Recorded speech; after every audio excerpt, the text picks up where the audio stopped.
Nous sommes ici à bord d'Henriette d'Angeville, une des premières locomotives livrées sur le chantier du tramway du Mont-Blanc. Ce tramway qui a plus de 100 ans maintenant et qui est le train à crémaillère le plus haut de France.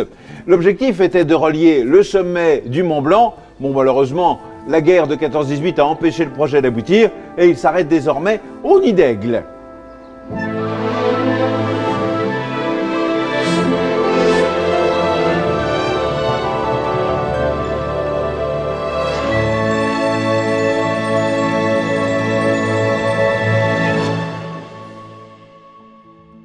Vous reconnaissez évidemment cet édifice. On l'appelle le Chalet Bleu. C'est la gare de départ du tramway du Mont-Blanc. Qui mieux que Lionel, qui est chef d'atelier au tramway du Mont-Blanc, pour nous parler d'Anne, Jeanne et Marie. Bonjour Lionel. Bonjour Camille. Excusez-moi de vous déranger pendant que vous travaillez. Vous allez bien? Très bien, merci. Alors, très bien. Qui sont ces trois vieilles dames? Alors je vous présente Anne, Jeanne et Marie, qui sont les motrices du tramway du Mont-Blanc et qui nous emmènent au Nid d'Aigle. Quand vous dites motrices, ce sont les locomotives. Les locomotives, tout à fait. Très bien. Quel âge ont ces personnes? Alors les motrices datent de 1957. Et auparavant, nous avions des trains à vapeur, dont Madame Henriette, j'étais tout à l'heure dedans. En bas. Absolument. Et en 1957, à l'électrification de la ligne, les trois motrices sont arrivées. Très bien. Donc ces trois personnes montent jusqu'au Nid d'Aigle, combien de fois par jour? À partir de quand? Comment ça se passe? Alors, l'ouverture d'exploitation est à peu près mi-juin, vers le 12 juin. Okay. Et à partir de ce moment-là, nous avons plusieurs services pour emmener nos clients au Nid d'Aigle. Et puis les rotations, il y en a une à peu près toutes les heures. Et donc votre travail, vous, consiste à entretenir ces trois personnes? Voilà, toute l'équipe du TMB et puis moi-même sommes là pour entretenir les trains, pour le bon fonctionnement et pour qu'on puisse accompagner nos clients là-haut. Merci Lionel. Et je vous en prie. Merci Marie, Jeanne et Anne.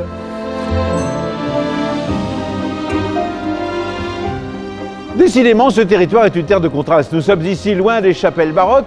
Nous sommes au Fayet devant l'église Notre-Dame-des-Alpes, élevée en 1938 par l'architecte Maurice Novarina, l'architecte du plateau d'Acide de Notre-Dame de Toute-Grâce que chacun connaît. Découvrons cette église moderne, contemporaine.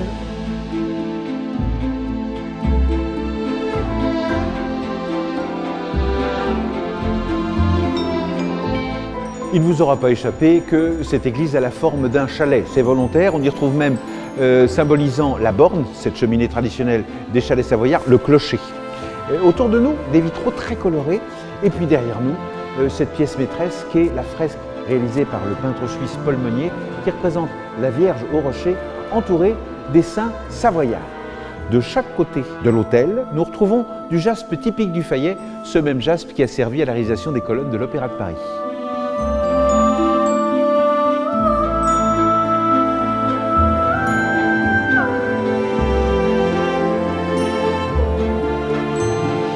Le rocher que vous voyez ici atteste de la violence de la catastrophe de 1892. Il a été emporté ici par une coulée de lave glaciaire descendue de Tête-Rousse. Au-dessus, ce cerf, en fonte, atteste d'une autre légende selon laquelle, pendant les 2 jours précédant la catastrophe, les animaux auraient quitté la vallée.